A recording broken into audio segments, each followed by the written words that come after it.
What's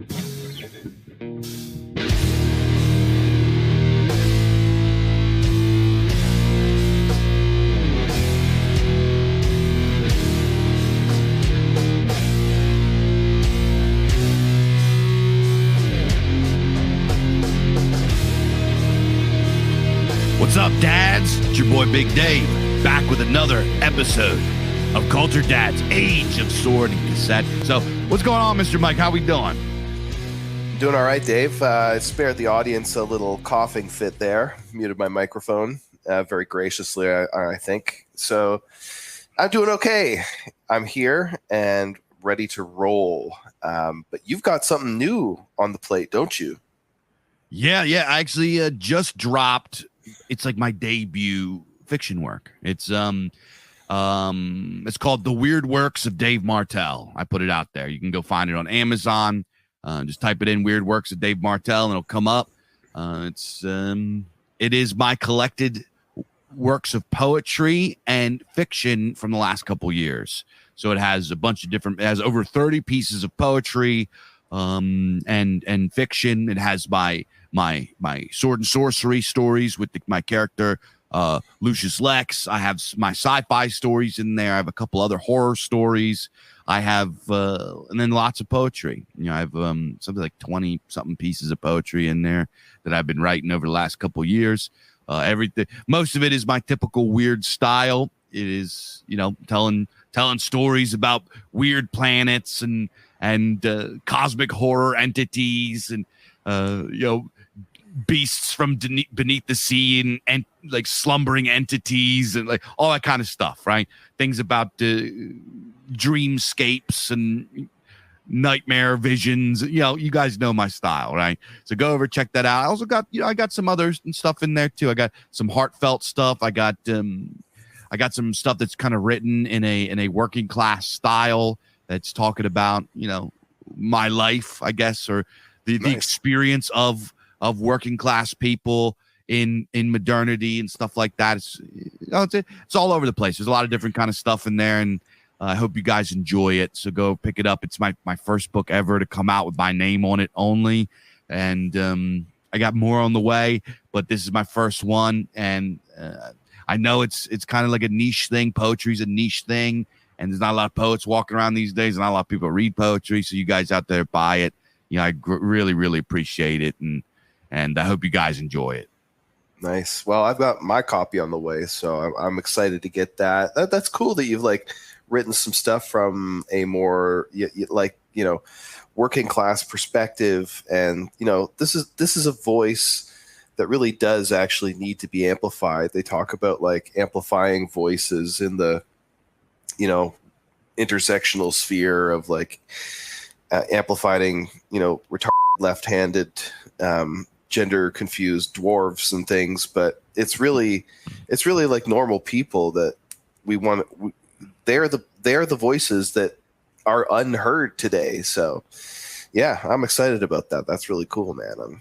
I'm looking forward to it. So yeah, today we got on the plate an idea that I pitched to Dave a few days ago here, and basically it was I figured that we talk about conspiracy theories today, and this is a topic that it could be a bit of a minefield because in our sphere it's been a sort of bone of contention, accusing this and that. Part of the sphere as being conspiracy theorists or whatever. There've been some harsh words exchanged. I don't want to get into any of that stuff, really. I don't want to really talk about scene dynamics and everything. But the fact is that conspiracy theories, so to speak, and by that I mean it in the broadest sense, not just doubling down on a leftist slander against the right, but conspiracy theories in the broadest sense of, just seeing agency in the world and everything. This is actually, it's something that is genuinely, I think, part of the right, and there is something to it.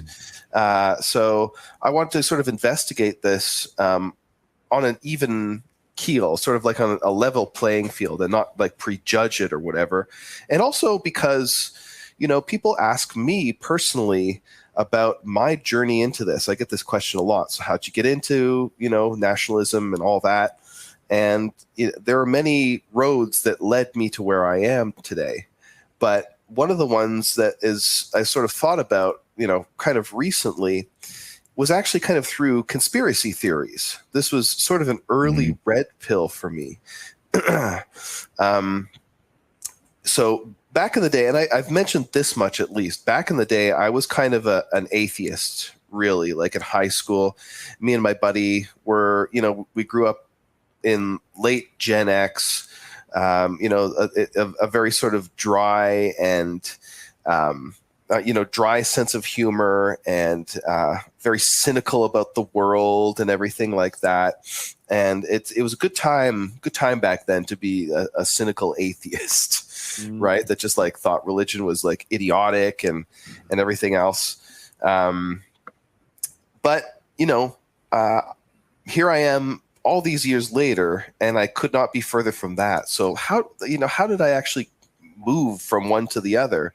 Well, at one stage, late in high school, maybe just after graduating or something like that, I was friends with people in the hippie scene, among others. I was sort of like, this guy that kind of like floated between cliques and everything like that in high school. But definitely like, some of the guys that I hung up with, these like hippie bros and everything. And like, they're still my friends to this day. I love them to death. But through them, I met this very, very strange character who was older than us. He was in his 40s at the time, and we were in like our late teens and things like that.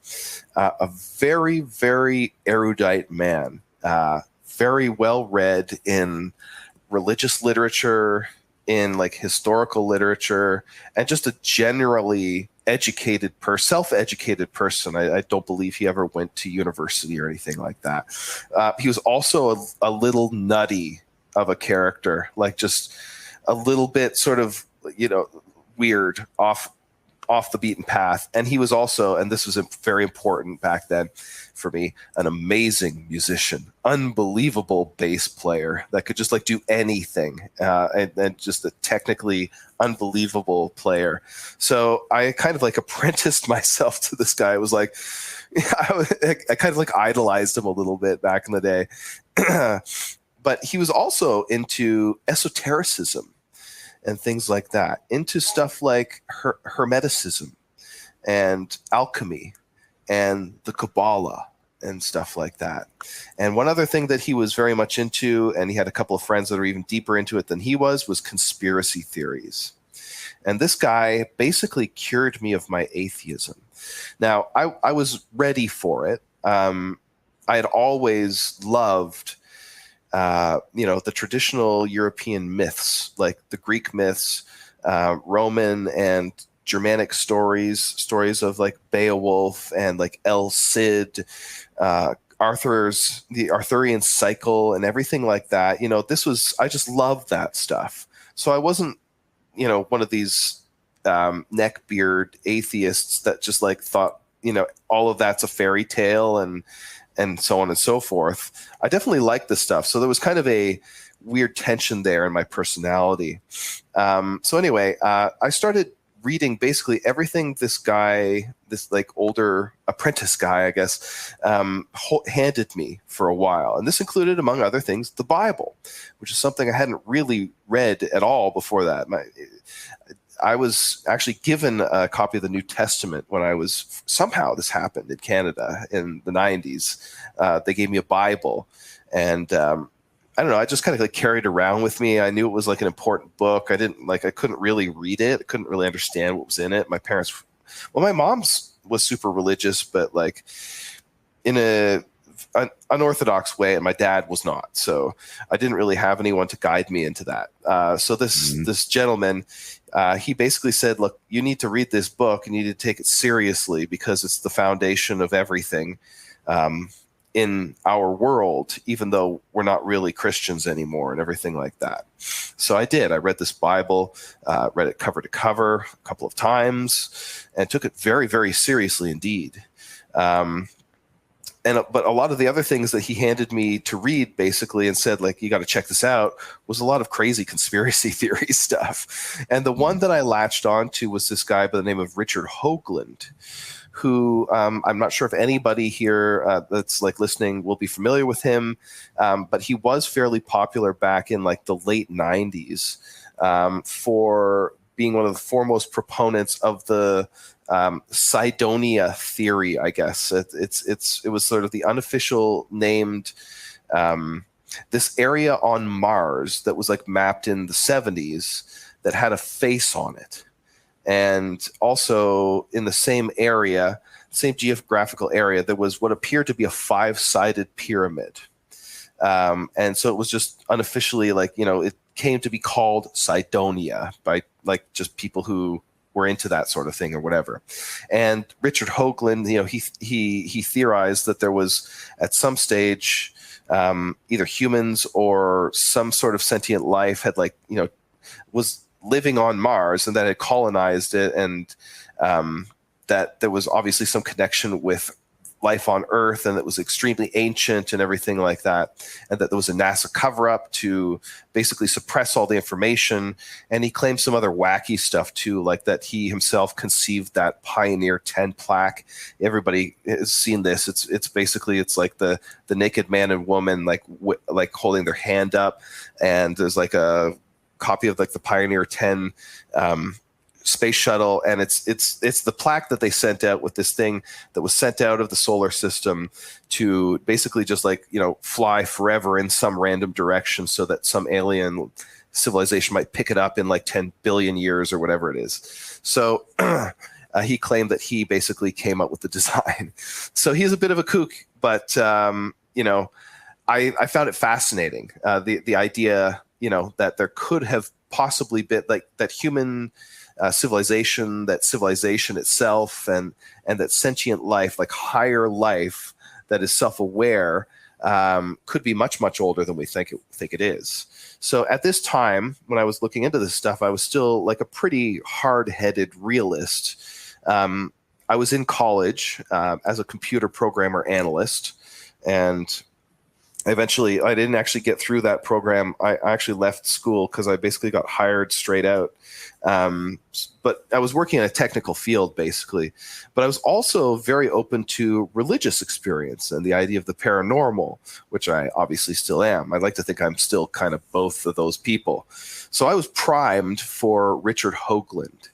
And around this time, maybe a year or so after I got wind of him, NASA was sending probes to Mars, and we were going to get high resolution pictures of Cydonia and the face on and everything like that.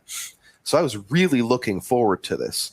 And then we did get those pictures, and it was just a mountain. You know, there was nothing there, right? Like, it was just one of those random things in nature, those random patterns that like you can see a face in a tree stump and things like that. You couldn't even see that actually when you got the high res photo. It was just like clearly something happened at the time when this like picture from the 70s was taken, where the angle of the sun hitting the mountain was just right, and it looked like a face or whatever. So yeah, it was just a mountain. And the 5-sided pyramid, that was just a mountain too. This phenomenon is called pareidolia. I'm not sure how to pronounce that exactly. It's where we see the faces in random natural patterns. So that was it for me. The face on Mars, as far as I was concerned, was debunked.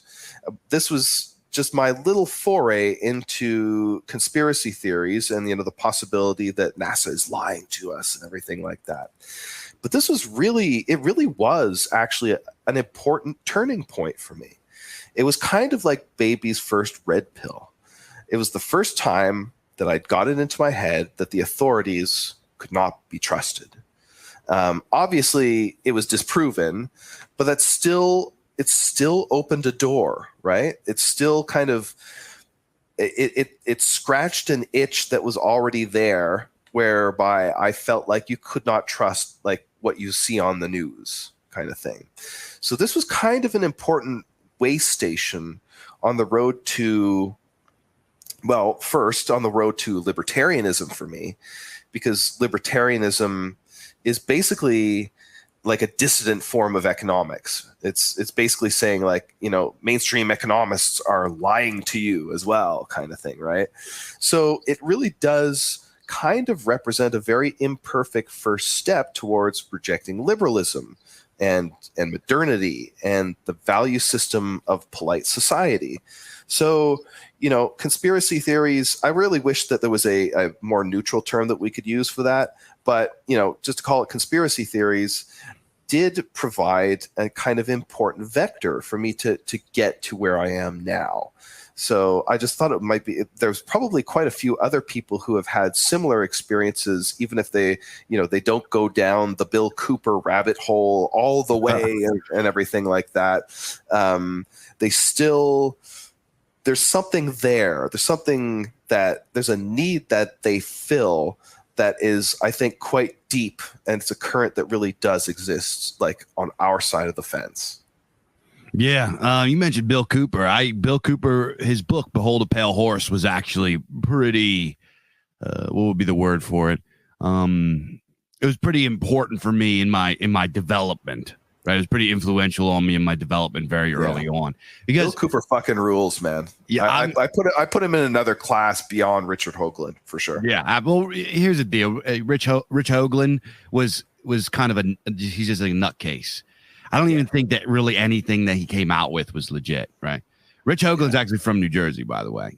But I just know that, right? Local boy. Yeah.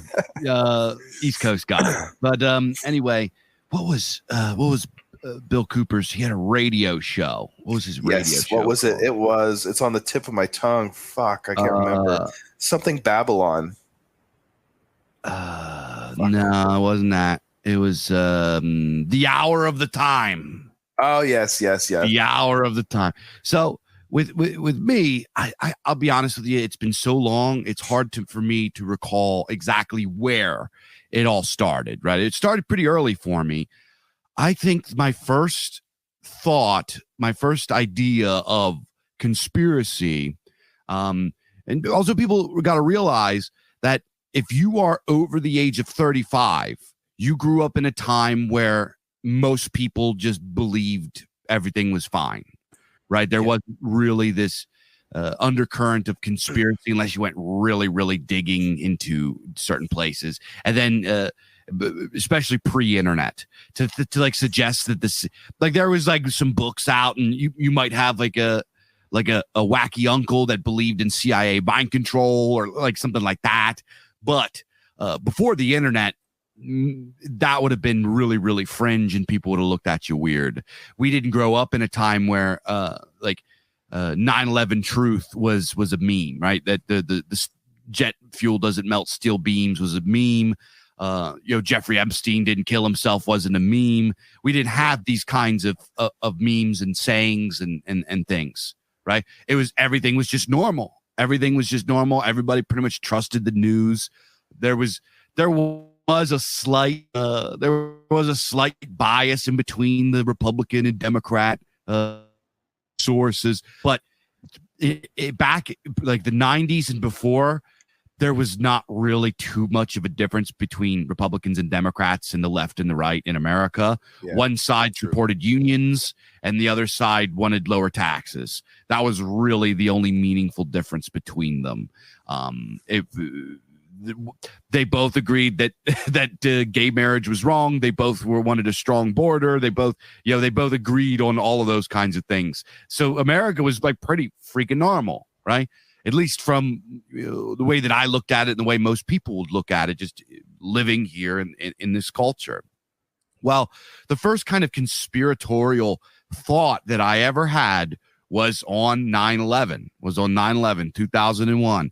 I was in ninth grade. I was in math class, and my teacher rolls in the old Zenith box TV with the strap over the top on the cart. I'm sure everybody, millennial gang and Gen Xers will remember that. She rolls it in, she turns it on, and we watch 9/11, right? We watch the towers collapse.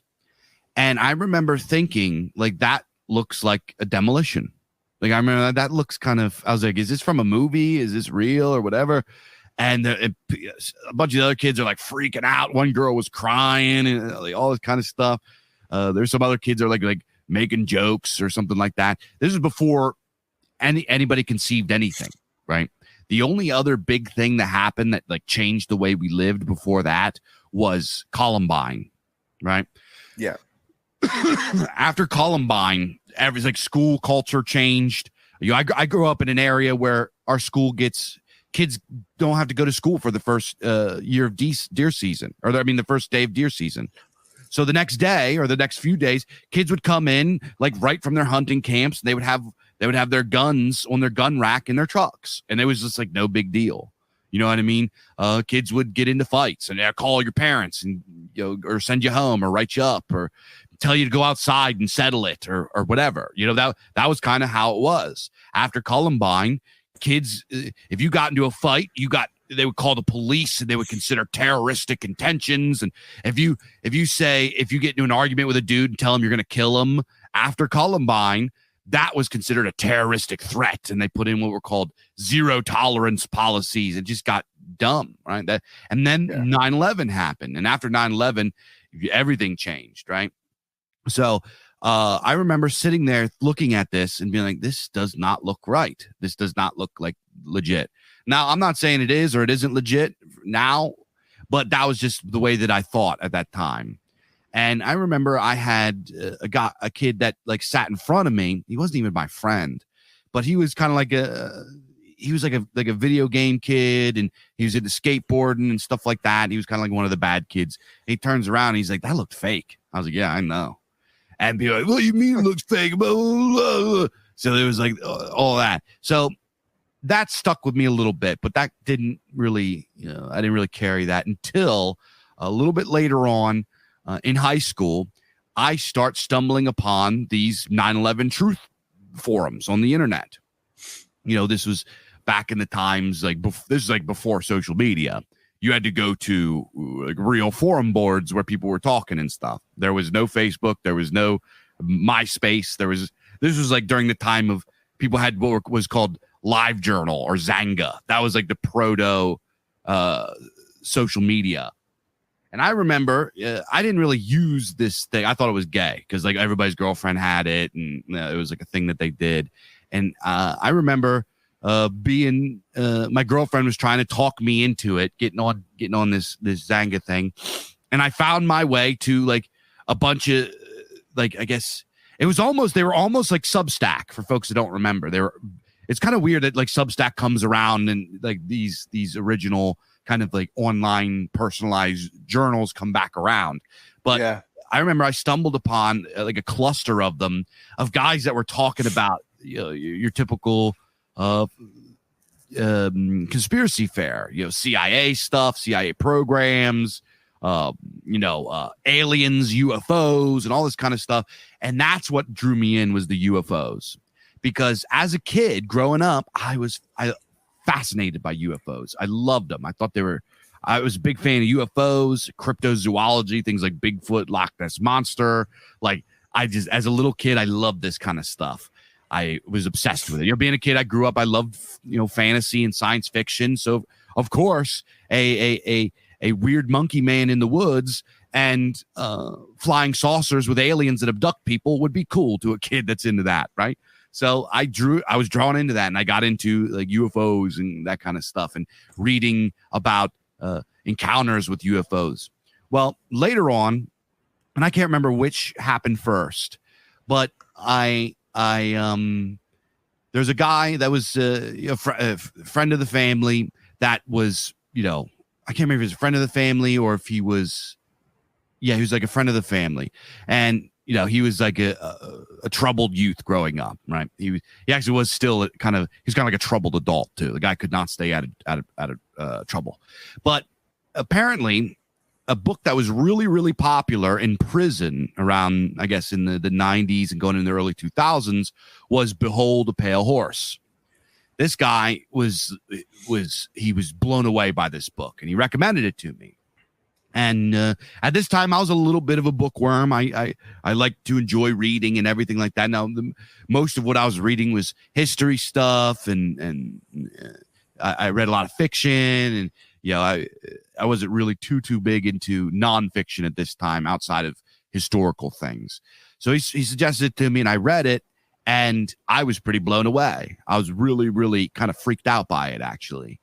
And then in the mix sometime, my friends all got wind of this documentary that was popular in the mid aughts, which was called Zeitgeist. Yes, of course. I'm sure people remember that. And I remember now some of the stuff in Zeitgeist I was already familiar with because I read Behold a Pale Horse. I was kind of into it. For my friends, it was a mind blower. Right. It was learning about the big stuff was the monetary system, the red pill and the monetary system, and, the Federal Reserve Act and like all of this kind of stuff. Now, obviously, there's some fedora garbage that's in Zeitgeist. Like they have theories about religion and everything like that are pretty stupid. But as a whole, they're for baby's first red pill, Zeitgeist was pretty darn effective. I remember my entire friend group, everybody was sitting their friends down to watch it. I remember if somebody came over to a party and they're like, no, I never heard of that. They would put it on the laptop and everybody would sit around and make them watch it. And it was like, I remember watching over and over again, these young guys like watch it, and their eyes would get real big and they would like look around and be like, what the fuck? You're like, yeah, so, see?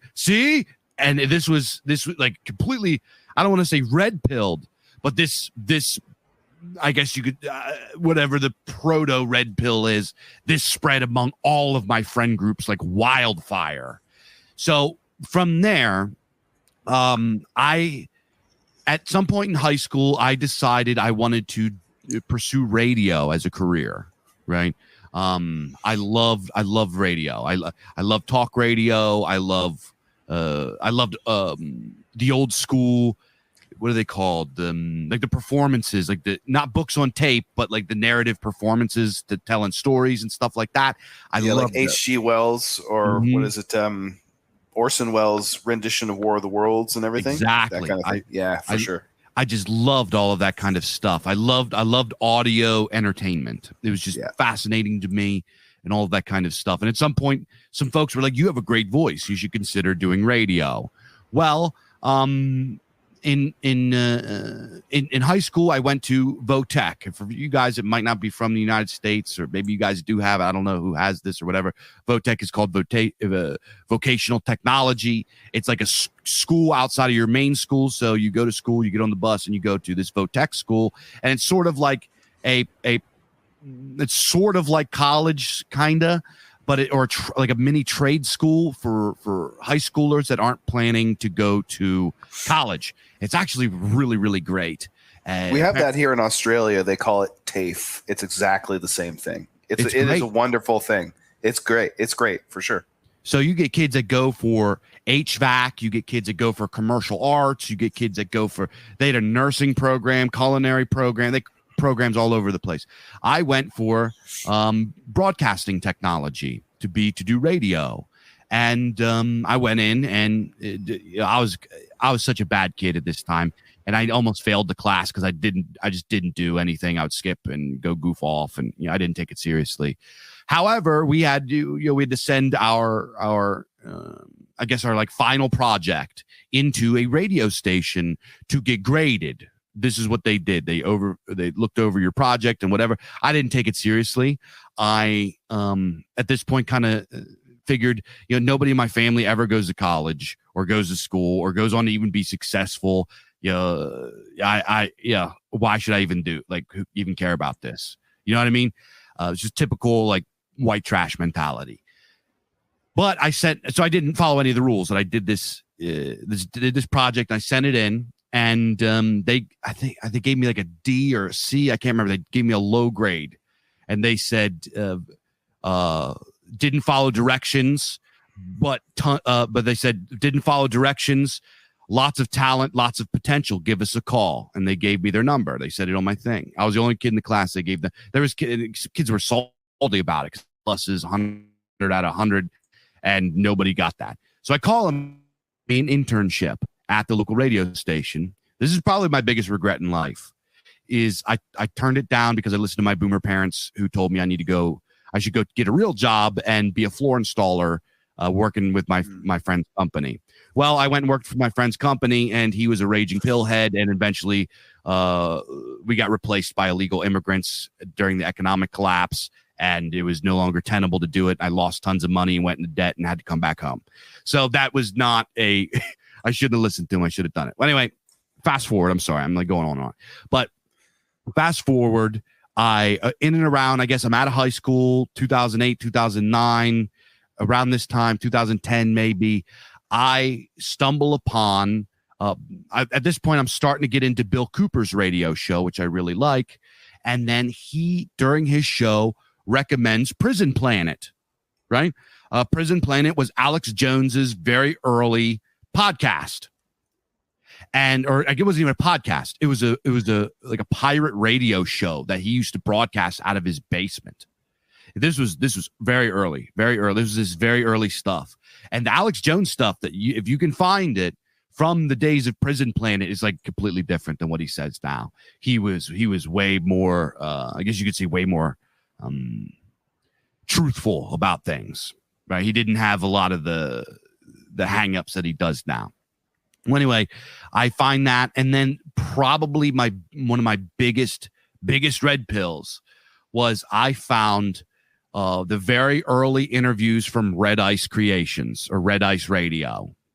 This was back when Henrik Palmgren, right? Everybody's familiar with Henrik, used to do shows on like Anunnaki giants, UFOs, remote viewing, like all of this kind of stuff. Purple Dawn theory, electric universe theory, all of this kind of alternative stuff. Now, a lot of that stuff is fugazi. Some of it's real, some of it is fugazi. But to me, this was incredible. You know what I mean? It completely blew my mind. And at this time, I'm working a shitty job. I'm also like trying my hand at being a radio guy myself. This was my first dive into radio. I used to run an underground radio production. I can't even remember what I called it. In fact, if I did remember what I called it, I probably wouldn't say it because I don't want anybody to go find it if there's any evidence out there. But I used to run this radio show via this thing called what was it called? Ice Streams or something like that. It was a program that you could download as like a client or whatever that you could use to broadcast. And if people had the address for it, they could get into their the VLC player and put it in there and listen to your broadcasts over the internet. It was the very first streaming.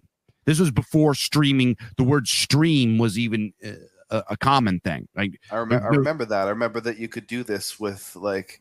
Because I'd always like download these files that were like, I thought they were MP3s, and I'd be like, oh, fuck. No, it's just like one of these streaming files or whatever. It's not actually the thing I wanted. But yeah, no, I remember that now. That's cool. Yeah. This was like basically like an RSS feed, or I don't know what you call it or whatever. But yeah, that's exactly how it worked. You just put it into your, Winamp, and you'd just be like, tuning into a broadcast. Exactly. And I went hard. I took this very, very seriously. I wasn't making any money. At this point, I had a girlfriend. I broke up with her because she was cutting into my radio time. Right? I was like really taking this serious. I'm pretty notorious in my younger years for like dumping girlfriends so I could pursue ambitions. Right? So I'm running this like radio show, and I'm going to be honest, I'm like plagiarizing a lot of the stuff that I'm hearing from Alex Jones and from Red Ice. I used to my ritual was I would get off of work, I would come home, I was living in my mom's basement, right? I'm living in my mom's basement. I'll put on my headphones, I would smoke a big doobie, and I would listen to Henrik Palmgren. And Henrik, if you listen to this, I'm sorry, bro. I pirated all your shit. I didn't pay you any money back then because I didn't have any money. But I pirated all his original stuff, and I sit there just like high as hell, 20 years old, 19 years old, however old I was, just like zoning out, listening to his interviews, and they just blew my mind. And I would write notes, and I would go, and then I would go on my show, which actually I just on the old program, you could look and see how many like live listeners you had. There was times I was hitting 1K, 2K, because I would just go spam it on every forum I could find. And in between, I would run it all the time. Listen to this, Mike, you're going to like this. I went and I got this old time, remember those old 50 CD changers that would just automatically just run through CDs like a jukebox? I took one of those and ran a line out and plugged it into the microphone jack on my computer so I could run music in between my shows. So it was always live, right? And I would make mixes and I would burn them on CDs. I would sit there. It took me like a whole week of burning CDs to get all of the CDs that I wanted, arrange all the playlists that I wanted. And then in between, I made bumpers. I was using, back then it was Adobe Audition, but I used it was called Cool Edit Pro, which was the free version of it that you could download. So I'm using Cool Edit Pro. I'm making my own bumpers. I'm like, you're listening to Dave, whatever, blah, blah, blah. Make sure you go check out blah, blah, blah, blah, blah, blah, blah. Right? So I would have bumpers on the CDs in between the songs. And it was, I look back, it was really janky and shitty. That's a real production, bro. Come on. It was awesome. Yeah, I went hard with it. So anyway, fast forward. Yeah. I get into, I'm sorry, I just gave you like a whole life story. But my journey into this line of thinking came through conspiracies. And while later on, like some of the conspiracies I think are a little fugazi, I think some of them still hold true. I think some of them are at least have a kernel of truth. We could talk about that then. But anyway, conspiracies were hugely influential on me, influenced me to the point that I felt the need to run a radio broadcast out of my parents' basement to do that. And I actually only stopped because I got spooked because somebody started sending me emails with pictures of my house and sending me weird schizo death threats and shit. So I like stopped doing it. It was pretty I'm like 20 years old. There was no concept of doxing or like anything like that. You know what I mean? I'm just like using my real name. I'm out in the open, all this kind of stuff. I'm like probably even saying where I live. You know what I mean? I'm probably, I think I might have been like, I'm broadcasting for, it was so dumb. I had no concept of that. Yeah. So they probably very easily. It was a more innocent time too, right? Like it was, I mean, Trump and, his wake basically like completely contaminated the political sphere to where it's like, it really did at that point. And, Obama before him, to be fair, there was some serious polarization that happened that was just not there in the like mid-aughts and things like that kind of thing. So yeah. When we were a little bit younger, even the millennials in their time, even like if they were politically minded and on opposite sides, we very much had this attitude of, well, we had this like inborn libertarian attitude, which is actually kind of, I'm not going to knock on this, that, well, if you don't like it, don't listen to it. You know what I mean? We had that. And if you don't like that person, ignore them. And that's completely different now. But anyway, end of my big, long life story rant here is conspiracies and guys like Red Ice and Bill Cooper and, early Alex Jones. And there was Art Bell. People that remember Art Bell, Somewhere in Time. What was that called? Coast to Coast Radio. Coast to Coast Radio, Coast to Coast AM. Exactly. West of the Rockies. That was my shit, and that primed me for understanding what I understand now.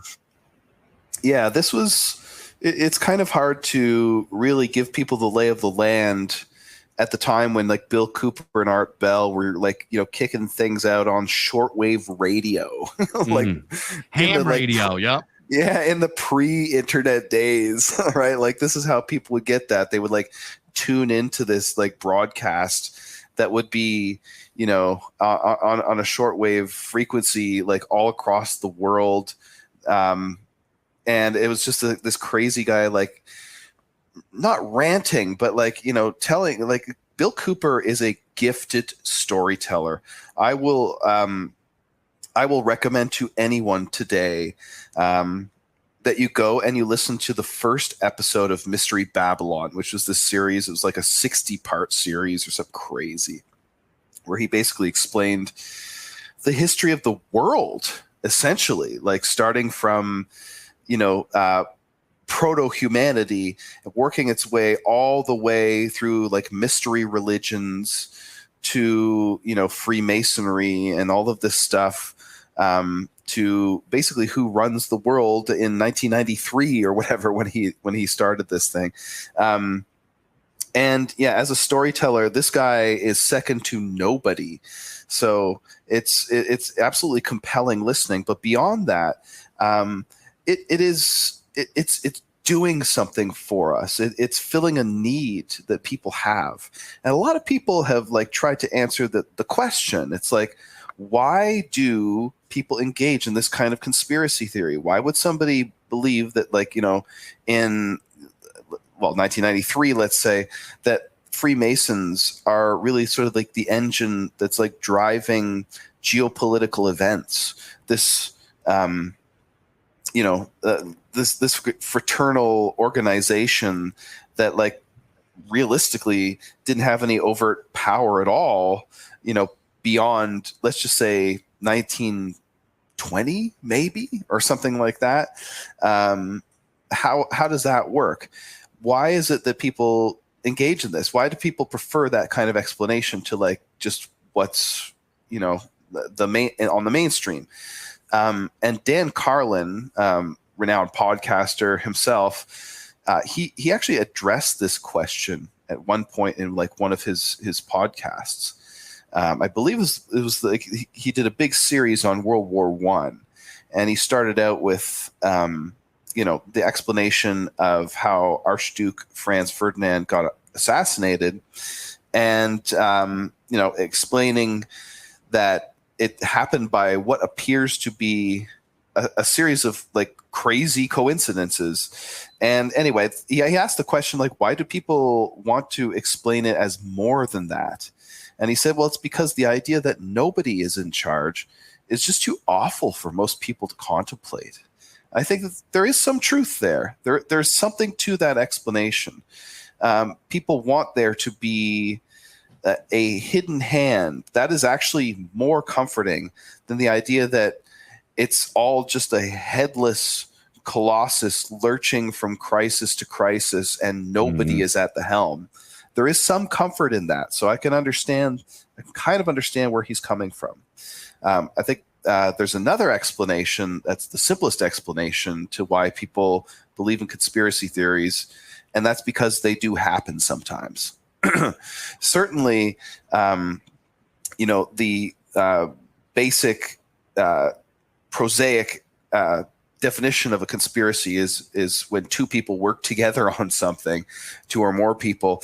That does happen, of course. Yeah. So, there are indeed conspiracies that happen. And there's actually a study that came out in 2013 that kind of asked the same question. Not so much why do people engage in conspiracy theory, but like when do they engage in it? Like what kind of a person asks or like prefers that kind of explanation? And they kind of came up with two explanations. People prefer conspiratorial explanations when, number one, when they feel that they themselves are disempowered, and number two, when they do not like where things are going, when they feel like the world is moving in a direction that they disagree with on a visceral level, they will prefer conspiratorial explanations to standard explanations. So people who feel disempowered, people who don't like where things are going, this of course does describe us, basically, people in our sphere. So I think there's something to that. This study was a little bit sort of smug, like, fedora kind of academia. So it might have been a little bit of sort of like looking for a conclusion. But I think that there is some truth to that as well. And I think there's also what I have sort of come to believe myself about like why people believe in conspiracy theories. I think both of those things, that people feel disempowered and that they don't like the direction things are going, these can actually be folded into an explanation of that they have to do with externalizing agency, basically. My view is that conspiracy theories are when people see agency in the world, right? And people who hate conspiracy theories, people who believe that they're, the greatest evil, need to be stamped out, and it's a threat to our democracy and everything. Yeah. People who hate conspiracy theories do not like to see agency in the world. They typically see impersonal forces in the world. So the reason why I think the right actually is more prone to conspiracy theories is because of this agency thing. The right is also prone to, of course, religiosity. And anybody who has watched much Ed Dutton will have heard his thesis, and it's not his, he takes it from somewhere, I'm not sure exactly where, that religion was evolved as a mechanism of over-detecting agency. I would disagree with that and say it's not under-detecting agency, but that's sort of a hair-splitting thing. Dutton gives the evolutionary explanation that suppose that you are in a forest, like a dark forest. You're alone in a forest somewhere, and you hear like a twig snap behind you, and then you whirl around, and you just know that like the snapping twig, it has to be a wolf or something that's out to get you, right? Because every time you hear something, you infer that there's agency out there. There's something that's actually making that happen consciously, if accidentally or whatever. And it's not just the wind or something like that. Well, the reason why we do this, the reason why we detect agency where there is none, is that, any number of false positives are not going to hurt you. Any number of times where you whirl around, you think there's a wolf and there isn't, not a problem. But that one time where you don't react to the sound and there is a wolf, you're dead. So in evolution, in natural selection, has just put this into us where we detect agency where there is none. It's better to have 1,000 false positives than a false negative, and you're dead, right? This is the explanation that he gives. Excuse me. Yeah. So I would. Sorry about that. Yeah, I just had to hack up a lung there. So that's the explanation that he gives. I don't agree with that, because I do believe that there is agency in the world genuinely. But the fact is that people who detect agency are religious. There is a correlation there, right? And of course, people who are religious also tend to be conspiratorial. This is another thing that is confirmed empirically. The Fedora Academy thinks that this is because, both religion and conspiracy are just people getting bamboozled or whatever. And even the more like rigorous academics think it has to do with something like ideological overlap between religion and conspiracy. Like they both kind of serve the same master or whatever. But this is because the left is retarded. The connecting factor between conspiracy and religion is seeing agency in the world. And the right does see agency in the world. Authoritarianism is just the political expression of agency, right? Like there's no real distinction to be made between authority and agency. Authority is really just a kind of agency. The authoritarian just doesn't deny that like agency has a place in politics, whereas the anti-authoritarian does, and runs into all kinds of problems because of that.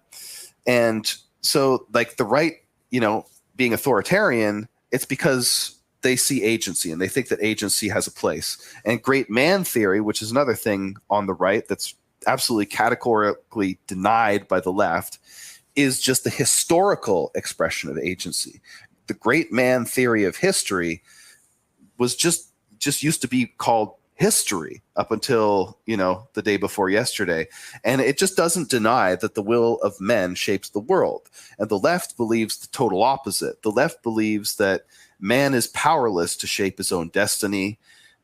Like, for the leftoid, man is just like helplessly like shunted around by forces beyond himself, like a billiard ball or something. And these forces are not really that kind of. I feel like that would be the opposite of what they believe. Well, I mean, take like Marx or something like that, for example. So, like, the left believes that, like with Marx, that impersonal conditions are really the sort of agents that are driving history. It's not actually men and their ideas that drive history. It's the economic forces. It's the the environmental conditions that drive people to do what they do. I know this because I spent so many years on Reddit before, sort of coming out of the wilderness into the civilization. I was in the jungle of Reddit, debating these people, and they all would say stuff like, I'd be like, so, well, what about Genghis Khan?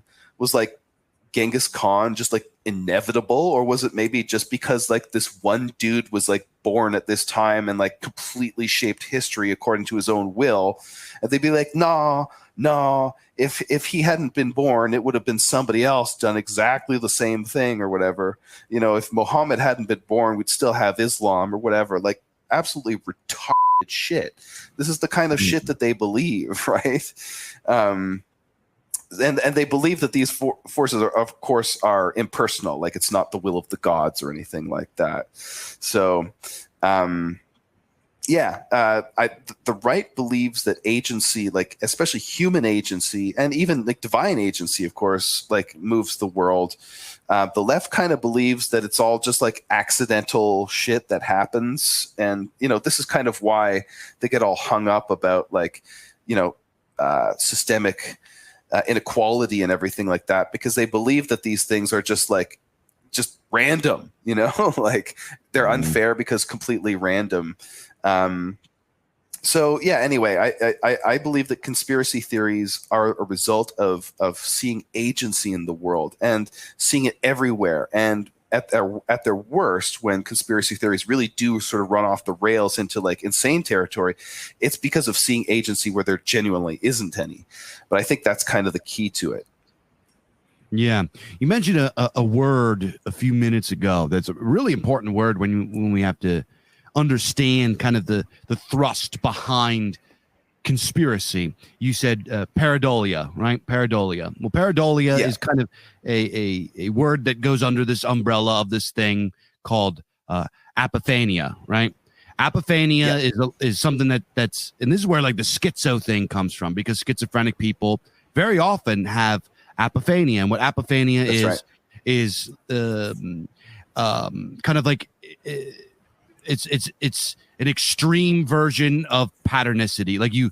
You recognize more patterns than are actually there, right? It's like that movie. Have you ever seen that movie, The Number 23, with Jim Carrey? Mm-mm. Something like that, where he starts to see the number 23 everywhere, and he infers that it's because of et cetera, et cetera. Yeah, it's that thing. Yeah, it's there's a subsect of conspiracy guys that are, some of them are, it's pretty normie con and all this kind of, but it's called gematria. I don't know if anybody's ever heard of that. It's they look at the Torah and the Bible, and they look at the numerology in there, and they think that every event is representative of these numbers and all this. It's very easily debunked. However, to them, it's very, very convincing. You see these numbers, it's in the Bible, and it's apophenic, right? Apophania is something that occurs, and also your poison is in the dose, right? As Mike was saying, there is a clear divide, and this is something that I have a friend who he's kind of starting to come around to our side of thinking now that he's a dad. But you talked to him 10 years ago, complete fedora, secular, liberal, humanist type, right? This is something I've been trying to get through his head, is that is that political, like your political presuppositions and your Weltanschauung are very much a biological expression, right? Your biology influences how you see the world.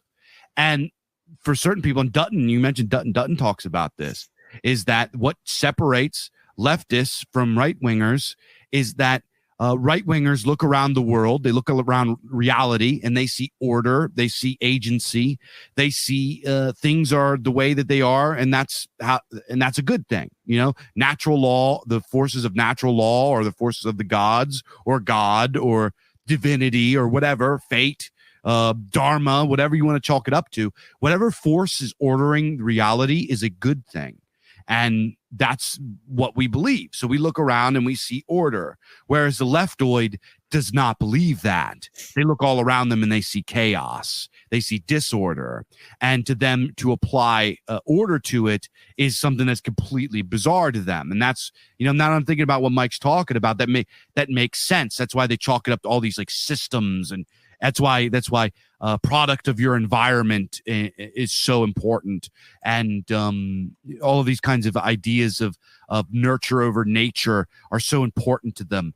They come up with words like bioessentialism to demonize things, and they hate it. It makes them nuts, because the idea that there is a force outside of themselves that orders reality and it's a good thing is crazy to them, and they don't like it. But this is a biological expression, because as Dr. Dutton talks about, is these people are rife with maladaptive traits, maladaptive psychological traits.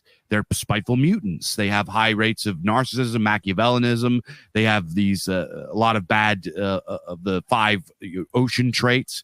They are maladaptive creatures, and because of that, they can't look around reality and see the comforting order of a divine or natural or external or transcendent or immanent, whatever your definition is. What all of us have in common on this side of things is what I just said, and that brings us comfort. However, what also comes along with that is when you understand that reality is ordered by an agent, by a force of agency, or a external force, you start seeing that in everything, right? If you understand that whether you believe God created the world, the gods created the world, or natural law, or whatever an emergent system, however you believe it, you know that there is a pattern to things. You know that things are connected.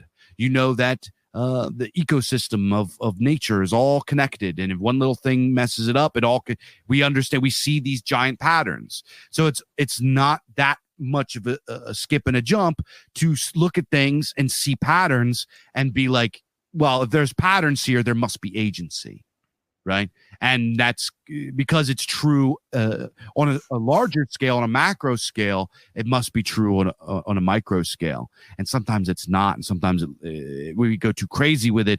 It leads us down pretty stupid conclusions.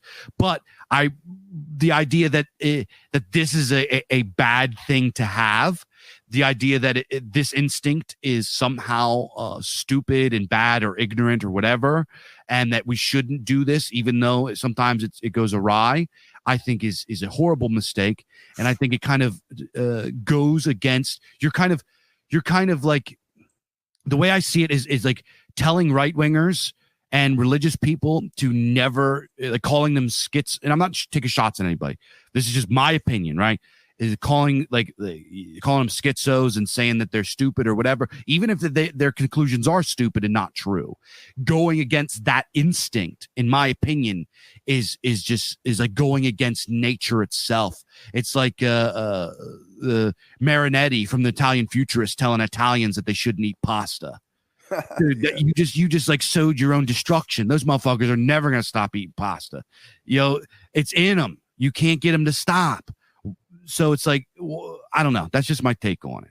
Yeah, that's a great take, and I absolutely agree. This is a point that I wanted to make here, is that that railing against conspiratorial thinking on the right, and especially on like the nationalist right or whatever it is a fool's errand. It's just like because it's clear that our beliefs are downstream of a lot of things, and one of those things being biology. Like, we are just hardwired in our biology to be this way, right? To believe what we believe, to have reached the conclusions we've reached, to have the dispositions we have. I mean, our best science tells us this. It tells us that things like, conservatism is highly heritable and everything like that. We believe what we believe because we're biologically wired to believe that. And again, one of the things is that we're the kind of people who are into nationalism are biologically wired to detect agency. They're also biologically wired, as you astutely pointed out, Dave, to recognize patterns. Right? This is exactly what conspiracy theories are doing. It is a form of pattern recognition, and of course, pattern recognition is tied in with stereotypes and everything that goes along with that. So, basically, trying to tell the right not to be conspiratorial in the mildest sense, in the sense that we're talking about here, is like telling them not to believe in stereotypes, not to believe in hierarchy, not to believe in order. It's like, you're in the wrong business, boy. Like, you're talking to the wrong people. You're never going to convince them to do that, because they believe that because of brute material facts of biology, not because they were presented with the wrong argument, right? And you're absolutely right that conspiracy theories are also connected to pattern recognition. There are many studies on this. That is just an empirically confirmed fact. People who are just better at working out patterns and causal connections can naturally work out unseen things better than normal people can do that. Probably a little autistic too, right? Like, there's a little strain of autism that goes along with this. And of course, that fits in with us too. So there's obviously a kind of suite of personality traits that we would expect to go along with conspiracy thinking. It's a personality that can see patterns. It's a personality that accepts stereotypes. It's a personality that sees agency in the world and therefore is religious. It's a kind of personality trait or way of thinking that is disempowered under the current system. It's a way of thinking that believes that things are moving in a bad direction, and it's a personality that's maybe a little bit autistic too. So what does this suite point to? Well, obviously it points to people who are right-wing, and especially people on the radical right as well. So it fits hand in glove, right? And now I'm not saying that you should just go and binge everything Alex Jones ever said and take it completely seriously or whatever, but we should also not be surprised that this sort of thing is has gained purchase on the nationalist right and everything like that. Now, there are downsides to conspiracy theories. We go into all of that, but yeah, I just wanted to sort of reinforce the point that you were saying there, Dave, that to insist that people discard that way of thinking is it's asking them to discard the way of thinking that brings them over to everything good too, right? Yeah, absolutely. Now, you mentioned the autistic thing. There's this kind of, and this is something that this is a trait, and I'm just gonna be a hypocrite and kind of rail again. I think that we should try to be a little bit, and this is going to be a gay word, be a little bit more tolerant of the way people are in our circles, right? Not everything is I agree with that. Absolutely. Not everything is just information to be categorized and organized and analyzed and everything, and discerning whether or not somebody's right or wrong, and then deciding whether or not that person's a good person, and then treating them like shit. There's guys out there that I like, that I've talked to, other content creators and stuff, that have takes that I think are just the worst. I just can't stand them. I think it drives me nuts and all this kind of stuff. But I think that there's a disconnect between, I guess you could say, the intellectual kind of current, the intellectual class, and their misunderstanding of the behavior of more pro-social, I guess you could say, more of the people, right? And this is that they don't understand that regular people. I don't want to use a demeaning title for them because I don't want to demean anybody here. But regular people, more pro-social people, they don't look at information and everything and debate and all of this kind of stuff as just like detached information. Regular people, when they accept a truth about their understanding of reality, about their understanding of the world and everything, that is something that they internalize, and it's something that is hard for them to change. Because that's not their prerogative, is to explore all of these ideas and be constantly in flux and evolving and everything like that. They just kind of want home base and to go back to what they're doing. Let me find home base of my ideas about the world, and then let me go back to be like living life. So when you like dig into somebody about that and you hit them with some worldview shattering shit, they are going to react emotionally. They're not, you can't just jump on them and tell them they're wrong and dig into them and all this kind of stuff and then keep going and going and going and expect them to react well. And then apply names to them and make fun of them and mock them. And what man on this planet is going to react well to that? You know what I mean? If you just walk up to me and we're having a discussion and you just like scoff at me and apply some sort of silly name to me, we got a beef. That's fighting words. Yeah. Whereas intellectual people a lot of times find this fun and they think that it's jousting and they're confused when there's a personal backlash about this. I'm talking, actually, there's something like this just happened in my own sphere of things, just like recently.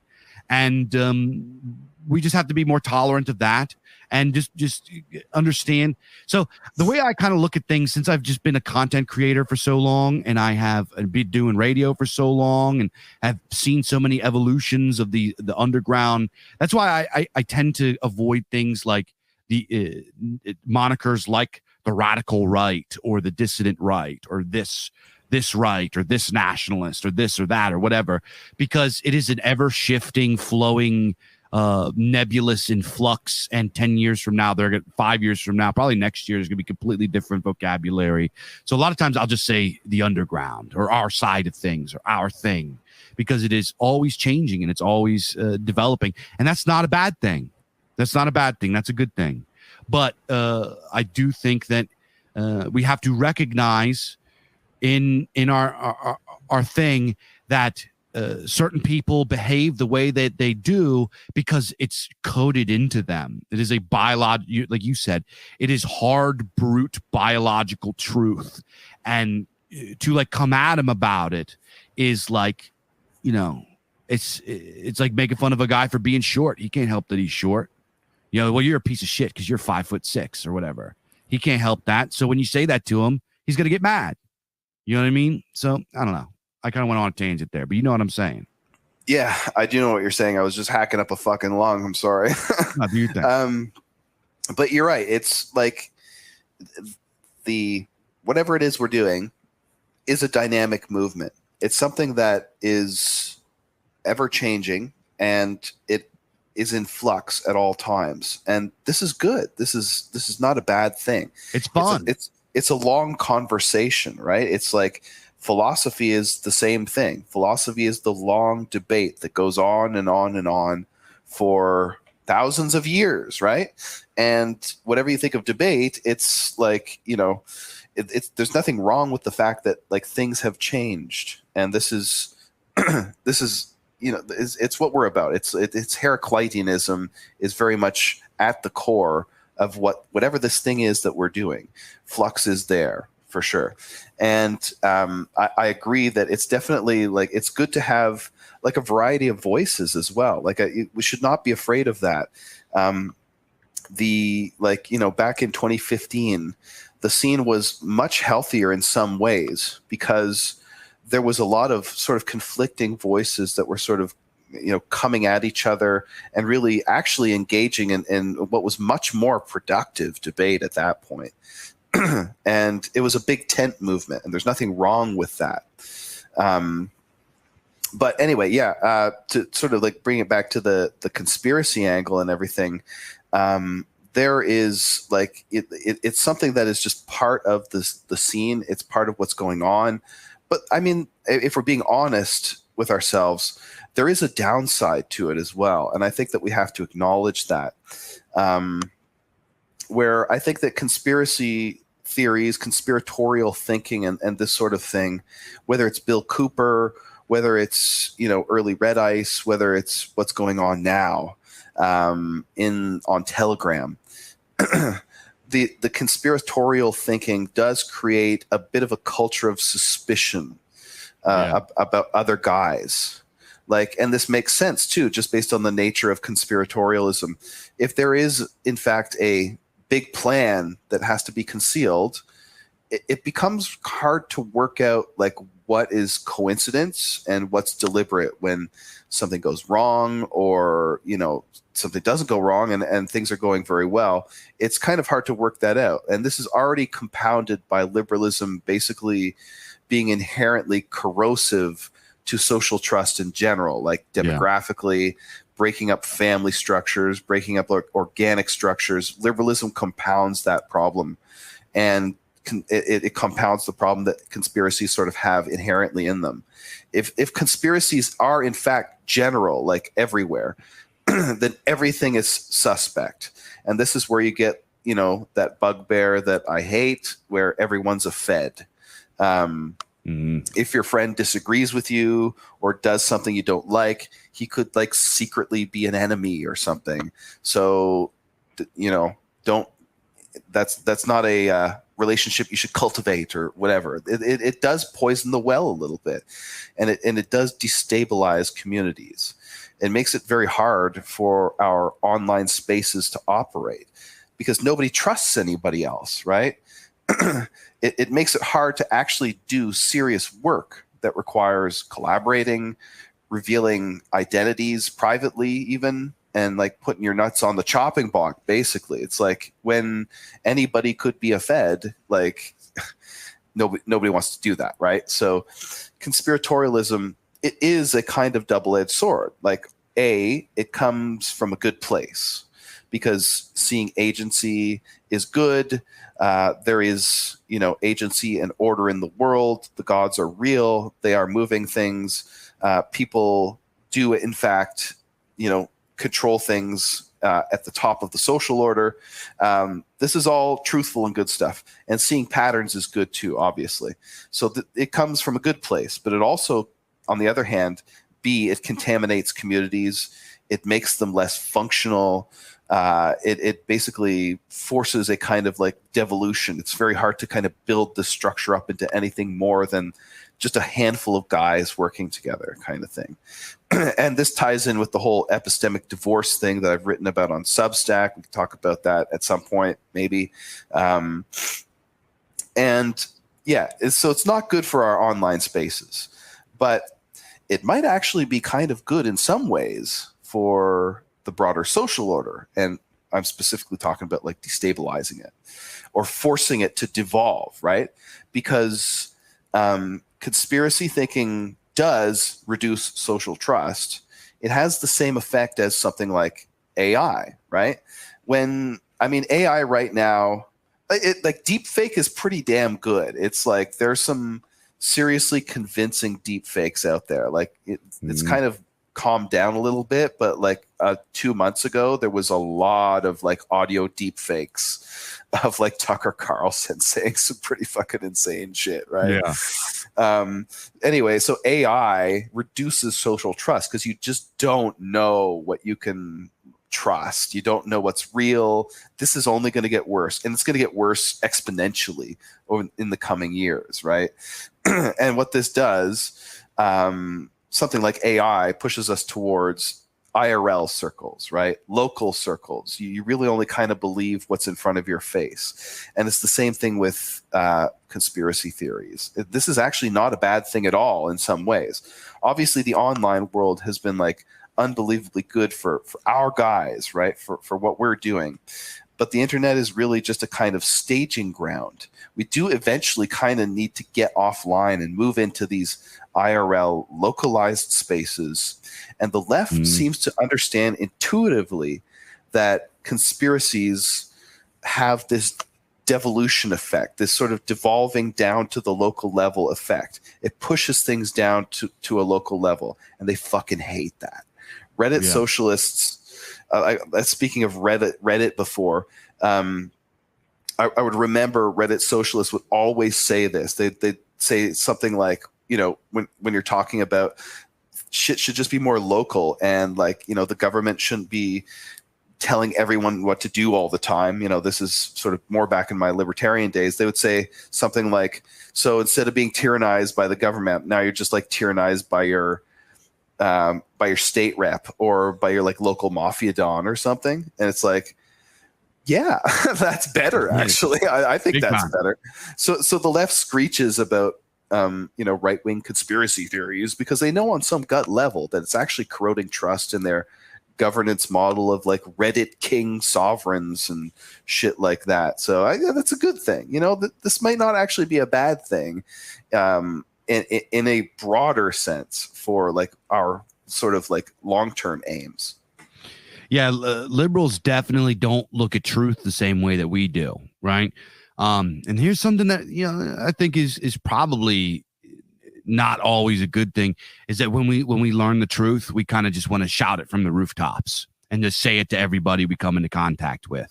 And that's just not, and like at cranking the volume up to 10, right? Yeah. We get on our amps and crank all the gain up. Sometimes the gain doesn't need to go all the way up. You can crank the gain down and get a better tone, right? So they look at truth a completely different way. And this is why that they're always very slithery in like kind of debates and everything. Even if they know that it's true, they'll never say it to your face, because what the knowledge of that information and the results and the conclusions of that information being released to people is more important to them than the knowledge and the information and the truth itself, right? I've heard this many, many times debating, liberals, is that they'll say, oh, well, that's going to, if everybody starts believing that, then nobody's going to trust. Nobody's going to trust the media, right? That's something that they're really big on. They want everybody to trust the media. Well, if you put that out there, like that's why they cover up things. That's why they cover up, journo lies and all of this kind of stuff, is because that even they know that it's untrue, and even maybe in their like behind closed doors of like, what a piece of shit, what a scumbag. They might morally hate that, right?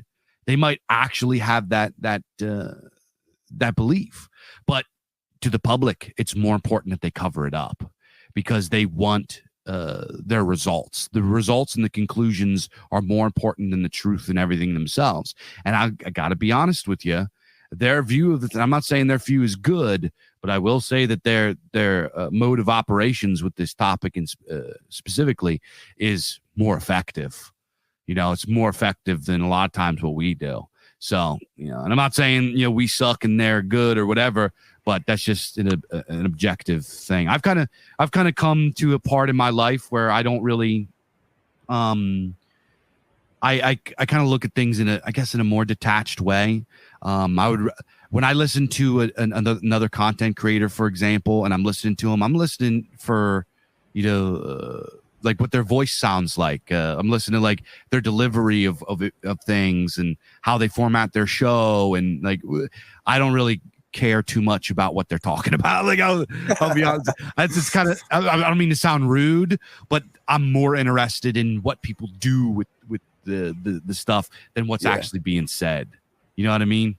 Oh yeah. Yeah. You do care. Obviously you do care what they're saying, but at the same time, you care about the aesthetics too. Like this matters. This stuff all matters. Like you're saying, like the delivery, the tone, the mannerisms, what they're doing. I mean, you can appreciate that on a kind of like more detached level and everything like that. Like there's just something about, say, a guy like Morgoth, where you can just listen to that guy talk for ages. It's just great. Or Millennial Woes. Excellent. Woes is a master at this, Like he's great at like creating a kind of like cozy space. It's just him, and he's just talking, and he never. I mean, he gets animated. He sometimes get upset about things, but he never like yells. You know what I mean? He's the opposite of Dave. He is not. You know what I mean? He has his own style. He has his own thing, right? And it's great, and he does it like just absolutely brilliantly. So yeah, there is that aspect of things that you can definitely like, you know, kind of in some sense hold the content constant, if you know what I mean. You can kind of just like bracket the content and just like listen for all the other stuff. Yeah, most definitely. Yeah. And I just wanted to. I was listening to. I'm not folks listening might be familiar with a guy Pox Populi. He's on Telegram. I was tuning into one of his podcasts sort of recently, or his like live stream, and I'm listening to him. I listened to him for probably half hour before I had to turn it off. I had no idea what he was talking about. No idea. But the guy is he's a very, very, I'm listening. He's got great inflections. His tone is really great. The way he chains thoughts together is really, really good. The guy is a very, very gifted speaker. And I was just like listening to how he does all this, and just like, I'm a big fan of how he does it. I have no idea what the fuck he talks about. But this kind of goes into what we were talking about with kind of like, look at how guys do things. And I don't know. I'm starting to look at things a little bit in a different way. I think I'm more interested in the aesthetics that guys create than necessarily the content itself. But you mentioned something a little bit earlier I wanted to touch on, and you kind of like got into it about paranoia, right? The apophenia gone wild, right? When it becomes paranoia and distrust. And this is something that we touched on pretty hard in our episode where we talked about the movie The Thing, right? Yes. Where you have a group of guys, and there's nothing worse than this level of distrust, this breakdown. And this is something that people that read a lot of my stories and everything will know that there's a few concepts that I'm fascinated with, and I love them, and they're very much a current in a lot of my storytelling. One of them is things like hive minds. I'm very like fascinated and kind of terrified of this idea of hive minds. And then I'm also very much fascinated with this idea of breakdown of social cohesion, right? This idea, and a lot of times they'll use a motif of like a shapeshifter or something of this nature to convey this and to break this down and sow distrust, because this is something that I've seen. And this isn't just something that happens in right-wing or conservative spaces. This is something that happens among leftoids too. In fact, I think leftoids are probably worse. I recently spoke with a guy who's on our side of things now, but in college, he was straight up commie Antifa type person, right? He got seduced into that. He started going to their meetings. He was Antifa, right? And he was telling me about what it's like over there in their circles behind closed doors. And he said there is zero social cohesion. They are so paranoid and so weird and so quick to turn on people that they know. Yeah, he was telling me there's this instance where this guy they like blacklisted this one person who kind of like had a change of heart about just one topic. I can't remember what it's like, a nothing burger. It doesn't matter. But he had this change of heart or something, or was just like starting to explore and like just wanted to like talk about this idea. And the guy that kind of like spearheaded getting this guy canceled in their sphere was his cousin. Accused him of being a cop, of being a Fed, of being a fascist, of being like all of these kinds of things when they grew up together. And this is something that I've not that extreme, but on our side of things, I have seen that. I have seen that people that are friends that have met in real life, that know each other, turn on each other because you're a Fed, or you're a this, or you're a that, or you have. I bet you have, 8% Ashkenazi admixture in your 23andMe or something, like the most minute, ridiculous kinds of things that just break down cohesion. And apophenia, while it is a natural trait, it is something that we have, and it's something that can be good. When it becomes toxic and when it gets put to the furthest level, it becomes the thing. You know what I mean? Yeah, absolutely. This is something that's inherent to liberalism, really. This collapsing of social trust. And I'm not just talking about like the stuff that's in Bowling Alone or anything like with demography. It's built into the structure of liberalism itself that discursive spaces will eventually balkanize and break down. I wrote a couple of articles on the Substack about this. The one that comes to mind immediately is the epistemic divorce. And we actually talked about this a little bit when we interviewed Thomas 777 on Culture Dads. We talked a little bit about we were trying to answer the question of why it is that the left has its own language, right? Like, why do they speak in this weird postmodernist way? And the reason why, I believe, is because language is a kind of ersatz barrier to entry. It's basically like, if you don't speak the lingo, it's a way of telling you apart from them, right? You have to kind of be apprenticed into it to be able to be one of them, right? You have to invest all this energy in learning all this gobbledygook that's completely useless and actually counter adaptive for you. But you have to invest in it, and that's how you get into their circles, right? This is a very closed system. It's a very sort of gated community, so to speak.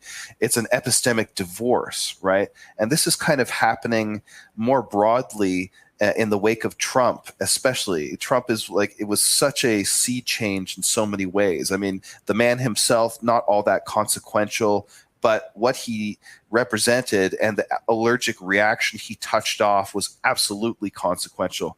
One of those things is in the divorce now between the left and the right, broadly speaking, in terms of having their own like experts kind of thing, right?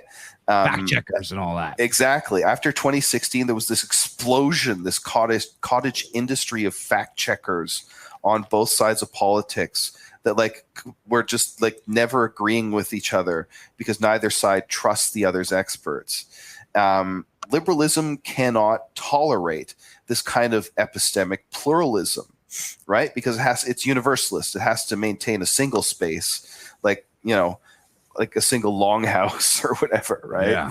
But the catch-22 is that it also collapses social trust for all these reasons that we're familiar with, but its propositionality is universalist, so it has to also mash everything together. So it's really this like incoherent dynamic that's just totally unstable and just completely hollows out the society. So it's a bit of a structural flaw here, right? Yeah. And it's why the Washington Post a few months ago, it called for the repeal of basically like all journalistic standards of objectivity in order that we should build trust instead, right? It's just like hilarious. This I should put it into the show notes or something. This Washington Post article, it was so mask off, right? And here we could tie it back to conspiracy theories, right?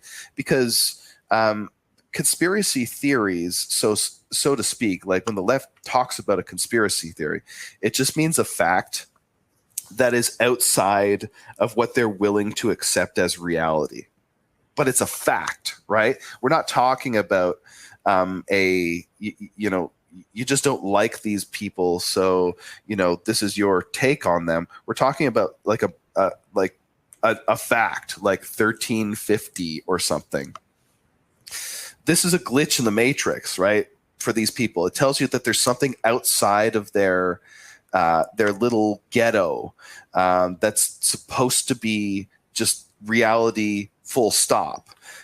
This epistemic divorce, it kind of imposes a cost where we have to like burn up all of these resources to just sort of like tamp down these like brute facts that are right in front of our face. And we have to spend all this time and energy figuring out who's a fascist, figuring out who is a friend and enemy, instead of like figuring out how to, I don't know, run the economy, how to not like drive it into the fucking ground so that we have to basically turn the world into command economies to fix the fucking problem. Anyway, you know what I'm saying, right? It's just like we have to spend all this time ignoring reality because we've built up this single epistemic space that's totally out to lunch. It's totally detached from reality, and we have to spend all this time, basically just trying to shoehorn reality into our ideological, container kind of thing. So it goes back again to what I was saying before. It produces this culture of suspicion. We all suspect the other guy. And I'm not just talking about our scene here. I'm talking about the West. There's this culture of suspicion that grows out of that, where there's no public square, there's no hearth. We don't gather around the same space. Americans are not really one country anymore, and they're far from alone. Canadians certainly not either. Probably Australians too, in many ways. And this is dangerous. This is dangerous for any society. It's dangerous for the West as a whole, but it's especially dangerous for a society that's liberal, because liberalism itself is like an algorithm for like eroding social trust. Yeah, absolutely. That's 100% true. You mentioned something earlier about, and I wanted to bring this up, about the kind of like religiosity with conspiracy. And you said in the show notes how it's kind of a pagan thing. I'm very curious about this. Well, I've only noticed it kind of like empirically, that you will see the people who have had the label schizo attached to them, or who are considered like conspiracy theorists or whatever in our scene, tend to be they just tend to be more on the pagan side. I don't know why that is. I have some ideas. I don't know if they're necessarily all that worked out. I think it has to do with the detecting agency thing. I really do think that that's key to the whole conspiracy package. And pagans definitely see more agency in nature than, especially, atheists for sure, but I would say even than Christians, right? Like, what is paganism other than seeing things like land spirits, seeing things like your ancestors still at work in the world, seeing it's animism, it's totemism, it's seeing that nature is alive with agency and will, and the gods are present in everything. That is not a bad description of paganism, kind of generally. And because you have this agency that pervades all things, you tend to see agency in a lot of places, and that includes within the political sphere as well. It's not just that things turned out this way by accident, it's that human will pervades it as well. So that might have something to do with it. I don't know if I really have a satisfying answer for why that is, but I've just observed that the people who tend to get that label applied to them, I would say it's not like a hard trend, but it's a general trend that sort of leans in a more pagan direction. Yeah, I mean, obviously, superstition is, I argue this a lot of times. Superstition is a good thing, I think.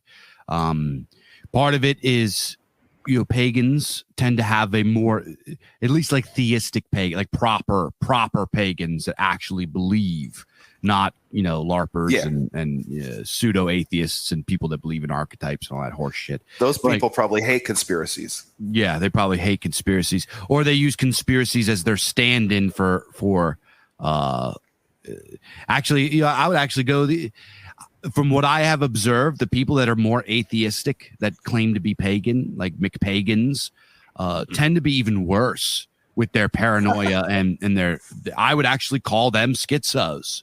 A lot of these people, they start seeing it freaking everywhere. They think everybody's an agent. They think everybody's a bad actor. They everything is subversion, and I think that because I don't know what it is. Part of it is I think that they're mentally ill. I really think that that's part of it. I think McPagans a lot of times are McPagans because not because they've been attracted to the belief of their ancestors and the tradition of their ancestors, but they view it as an aesthetic for them to kind of like normalize their mental illness, which is very like schizo. I don't know. I guess schizo leaning, but I think that healthy pagans, like real pagans that actually are religious and everything like that, is exactly what you believe, what you described. We have a magical worldview, or at least as much of a magical worldview as one can have in modernity. And I'm guilty of this. Literally just this morning, I got an email for something that really worked out in my favor. And when that thing was kind of coming to fruition, I was hoping that it was going to happen. I prayed to my grandfather and I asked him if he would help me with this. And when it came through, I was like, thanks, Grandpa. I mean, I assumed that he was in on it. Sometimes when things go awry in the house, something goes missing, something whatever, I assume that it's spirits, or I assume that it is something spiritual. That is my basis for everything. I literally, the first thing that comes to my mind is something to do with agency, and I just can't help it. That that's always been my worldview. That something is happening to something, but there's something behind the scenes that is doing this, right? So I think pagans, because they have that magical worldview, they are more primed to see that. They have those priors. They don't really put these things through these internal systems of rationality and logic that even Christians, we got to understand, Christians, when they started to really get into and adopt Greek philosophy, they started to have that. You know what I mean? Christians are very much of the mind that God is real because we can logically justify him, right? And so they don't have as deep of a magical worldview as we do. So it is just something that is just in us. It's something that's very easy to fall into. And I don't know. I just think that, like, you're right. It's part of who we are. And also I think it's also because we have the magical worldview. And for some people that don't have the magical worldview, conspiracies act as that. Because let's be honest, conspiracies are fun and cool to think about, and they're almost, it's almost like a fantasy world. And I'm not saying that because whether or not they're true or untrue. I'm just saying that the act of engaging with it is mysterious, and it adds mystery to the world, and it makes the world feel more exciting. If the world was all just completely random and mundane and there was nothing behind anything, it wouldn't be as cool. That's not as fun to me. That's not as interesting as me.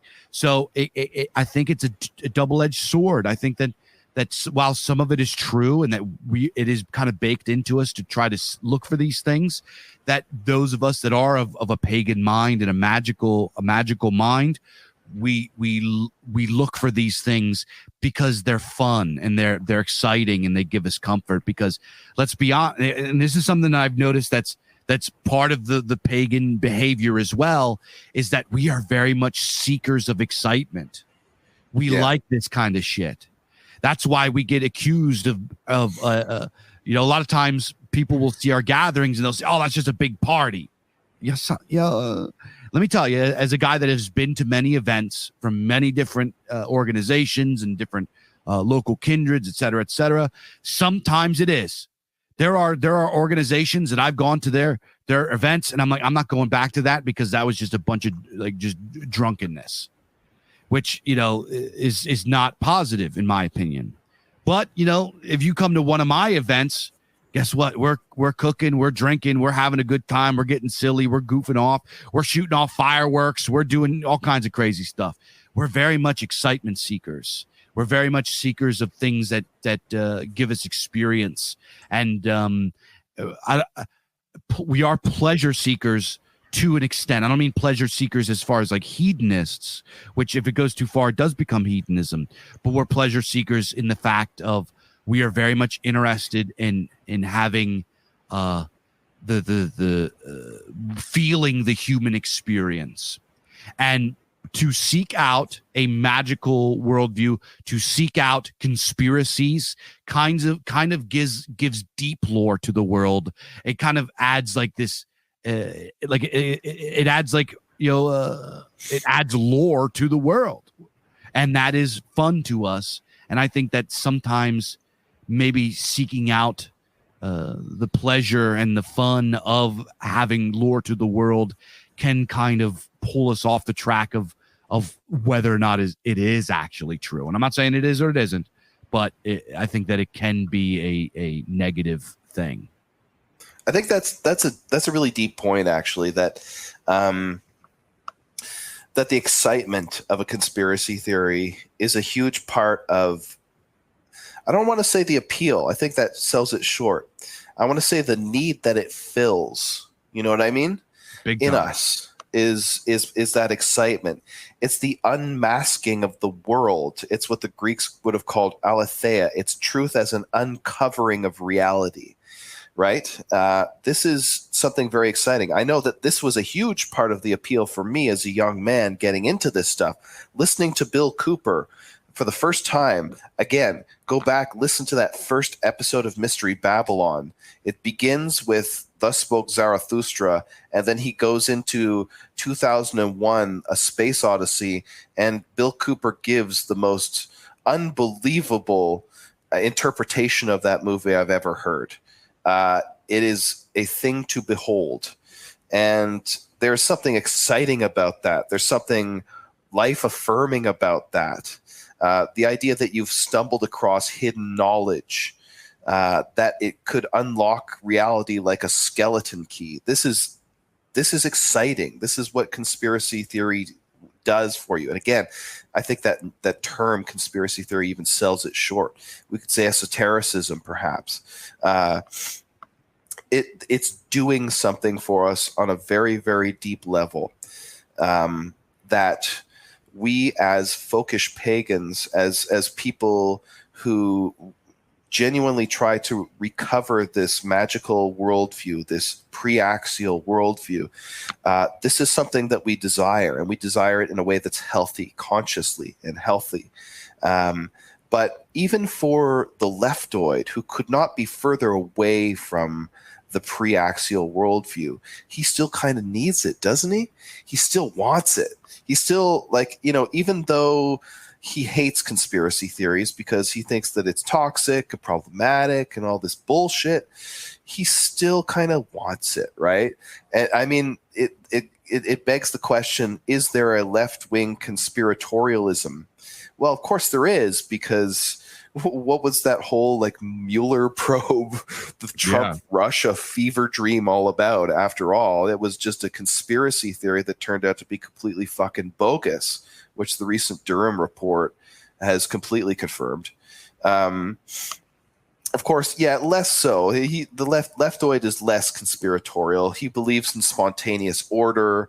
He believes that that order sits atop a heaving ocean of chaos, that order arises through some mysterious process. He doesn't really believe that human will moves things. He loves systemic explanations. He believes that systems guarantee outcomes. It's a very propositional worldview that he has. But at the same time, something in him wants that. It still kind of wants the conspiracy to be true. He wants the same thing we all want, which is to uncover hidden knowledge that will unlock reality, right? How amazing would it be if the left conspiratorial tendency was just a kind of distorted and unhealthy yearning for that pre-axial worldview that we all want, that is coming to be reborn in the archaic revival that is happening today. It's happening for us. It's happening for them too. So hey, maybe there's hope for these people yet. Yeah, and I would say they used to be. Go talk to like the hippie movement was just rife with this kind of shit. That's true. You know what I mean? And then even after that, they were rife with this kind of stuff. It wasn't until and I would actually argue, I don't even know if I don't know how to articulate it or explain it, but I have, obviously growing up, you hang out, I have met a lot of old head hippies, a lot of guys like this that were involved with that movement back then. All of them are conspiracy guys. Someone will tell you the moon landing didn't happen. They believe in antediluvian civilizations. They believe in like the most wild ones. They love it. And this is something that was part of their shit. The popularization of the understanding of CIA mind control came from them. Timothy Leary and like all that kind of shit, that came from the hippie movement. So there was once upon a time that the left were the ones that were distrustful of the system. They hated the system and they wanted to break off and all of this kind of stuff. We have more in common with like the old left than what we do with these guys. And I don't think that these guys now are necessary. I think they might be an evolution from the old left, maybe, but I don't think that they're the same beast. Do you have an idea about this, Mike? Yeah, well, I mean, at this point, like ideas or terms like left and right kind of break down, right? Because they're structural terms. They're sort of in reference, like left and right just basically mean progressive or regressive in relation to what's already happened. You know what I mean? So that doesn't really tell you a great deal about the content of the belief. So something that's like right wing, in the classic sense of right wing being, let's just say, reactionary. Well, I mean, who's a reactionary today? J.K. Rowling is a fucking reactionary today, right? Is she right wing? I don't think so. She's a feminist, right? So yeah. It's all relative when you're using these structural terms. So the people today that believe in intersectionality, they believe in social justice, they believe in all this like wacky garbage, maybe don't actually have a great deal in common with like the content of the beliefs of, say, the left in the 1980s or something like that, where, like Reagan Democrats and things like that, like people that were like, registered Democrats. Do I have that term right? Anyway, it's like red. I forget what the term is. You would probably know better than I would about American politics, but it's basically like people who voted Democrat in the 1980s that were just all about like unions and all about the working class and helping those people and everything like that. Like they were on the left in the 1980s, but today they are just like horribly, horribly reactionary by today's standards. So this kind of those terms kind of break down a little bit. And in some sense, they kind of like get inverted, like where the left, quote unquote, today they're just completely hegemonous, absolutely in control. They don't even really try to hide it anymore. They don't even pretend like they're against the system. They are the system and they're proud of it. So can that really be left wing? And it really actually, I think, just shows the limitations of these terms. Yeah, when you're trying to like work this out, right? What I find interesting in their worldview is this like lack of self-awareness, because their whole entire ideology is about overthrowing systems and liberation and like punching up, and like they are the top now. It's like, so it's like they're always talking about how they need to overthrow, and then it just continues to get more bizarre and bizarre and bizarre.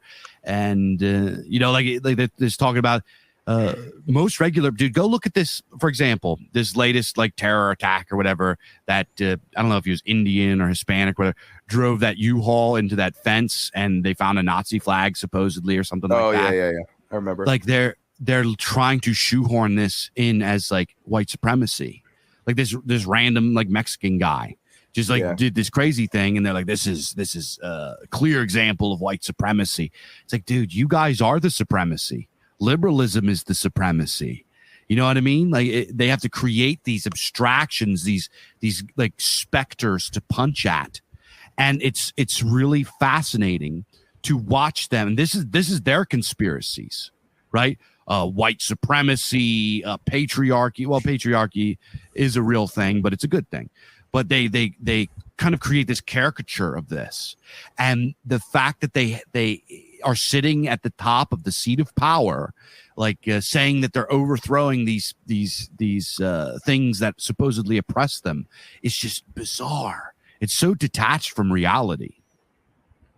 Yeah, no, it's absolutely insane, because you're right. They have to sort of paint themselves as the plucky hero that's like fighting. They have to like paint themselves as like the perpetual Frodo, and Hitler as the perpetual Sauron, where like the that version of the right has been utterly out of power for so long that it's just like you can never, like, they have to keep like running this LARP where they are revolutionaries, and it just never, like, they don't even do they believe it themselves? I think some of them do, and it's absolutely insane, like that you could ever enter into that mindset. It's like being a fascist today means disagreeing with Starbucks, a Fortune 500 companies'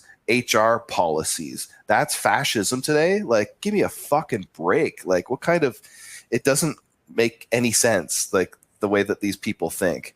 They're just so reality detached, because it's like the ideology is just so strong. And I mean, there's an interesting, I think, debate between, and this is something like AA has talked about quite a bit, which is the debate between, is realism or idealism in the driver's seat? Do ideas drive history, or do men shape the ideas based on what they already want to do? Yeah. It seems like, if you look at what's happening right now in terms of like the left's ideas running off the rails and becoming just like kind of eating them, it almost seems like you kind of want to give a nod to the idealist camp, right? Where it's like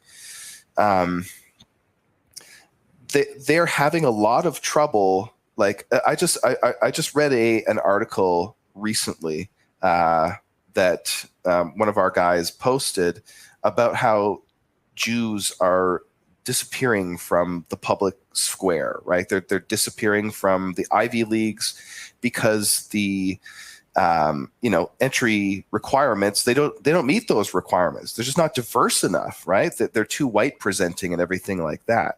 So it seems like this intersectional ideology is like, it's not really working anymore. Like it's kind of like Saturn is eating his children. You know what I mean? Mm. That the ideology in some sense is kind of taking over. So, I still am like firmly on the side of realism over idealism. I really do believe that human agency is the driving force in the world, and that people are very much more likely to shape ideas to what they already want to do than to shape their goals to ideals. I still believe that, but I am coming around to the idea that there's maybe a little bit of nuance there, and that there is some kind of give and take. There's some feedback loop between people and their ideas, right? Who knows? They could turn it around tomorrow and they could prove me wrong. But at this moment, the ideas seem to be winning. You know what I mean? Like, yeah. It's crazy. So here's kind of my take on the whole thing. I think that so how can I word this? I think that it is pretty clear and apparent that both happen and both are true. And to believe in that realism is better isn't in itself a form of idealism, and to understand that both actually really happen is realism. Yeah. I don't know if that was a word salad, but that's kind of what. No. That made perfect sense. It's like a dialectical. It's like it's very Hegelian kind of move. You know what I mean? It synthesizes the two of them into a kind of yin yang that like continually produces its opposite kind of thing. It does make sense. It absolutely makes sense what you're saying there. But all I'm saying is that there is something to be said. It is a debate. It's not just clear. I think that there are times when ideas prevail, and there are times when men prevail. And this is actually something that I wrote about in some of my Substack articles on the Odinic-Tyrrhic side of things. It kind of goes back to that like old Lenin quote where there are decades when nothing happens, and then there are weeks when decades happen. You know what I mean? Where it's like ideas prevail during the Tyrrhic phase. Ideas are the things that appear to be hegemonous for large blocks of historical time. And it seems like the ideas are in the driver's seat. And then all of a sudden, the great man steps onto the stage and he completely turns the game board upside down. All the pieces fly off. Everything gets reset in a new configuration, and the ideas have completely changed according to his will. So which one is in the driver's seat? Well, I guess that is answered by what day is it today? Is it a Monday or a Tuesday? Kind of thing. There's no forever answer there. There's only an answer in the moment, in the historical epoch that we're actually in. Yeah. And speaking of what I was talking about before, recently I've been kind of starting to read. You mentioned Vladimir Lenin. I've been kind of reading into Vladimir Lenin, and I'm actually pretty impressed by this guy. You know what I mean? He's kind of our guy in a very qualified way, isn't he? Yeah, he's like obviously I'm not convinced by any of his ideology, right? But a lot of the stuff that he had to say was really profound. A lot of his action took a lot of fucking balls. This guy was an impressive individual, right? Oh, yeah. And I actually recently said that in a chat somewhere, and they spurred out on me, called me a communist, and said I'm XYZ and all this kind of stuff. It's like, dude, why can't you just like look at the guy? You know, why is it that Vladimir Lenin, we kind of hate him, right? We hate him, and we can't admit he did anything impressive or anything. But then we can look at Genghis Khan, and he's the fucking man. Dude, Genghis Khan slaughtered far more Europeans. Genghis Khan burnt down, mass murdered Europeans, ordered it right away. Vladimir Lenin just did it because it happened under his watch, because he had retarded ideas and they didn't work right.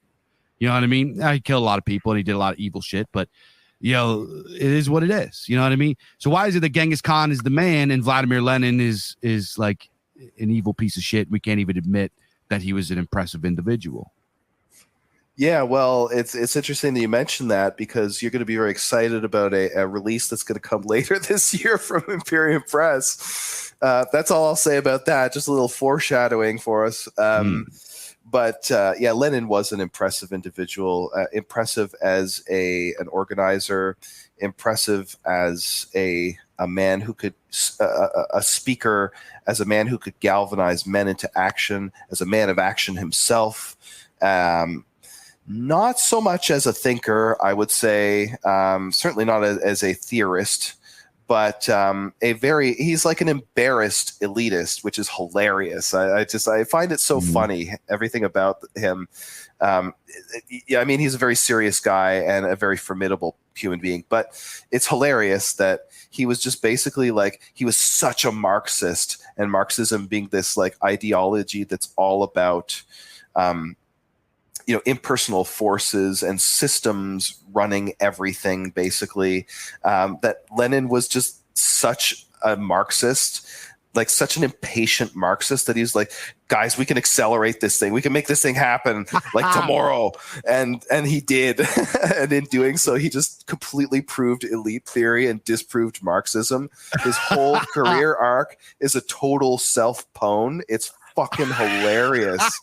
It is so funny. And you know what? The left is aware of this, and they are very, very conflicted about it. Like there's a whole genre of secondary literature to this effect, and it's fucking hilarious, dude.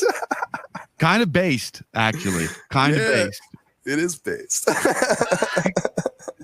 And that's just that's how I mentioned before. That's kind of how I look at things now. Like, not what Vladimir Lenin believed is less important than like what he did and who he was and stuff like that.